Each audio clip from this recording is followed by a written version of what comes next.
আজহারি মাহফিল থেকে মলম পার্টির ৩ সদস্য আটক।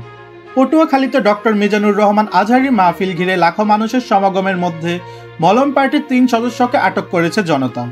শনিবার ২৫ জানুয়ারি রাতে জেলার কেন্দ্রীয় শহীদ মিনার মাঠ এলাকায় সন্দেহজনক আচরণের কারণে উপস্থিত কয়েকজন তাদের আটক করেন।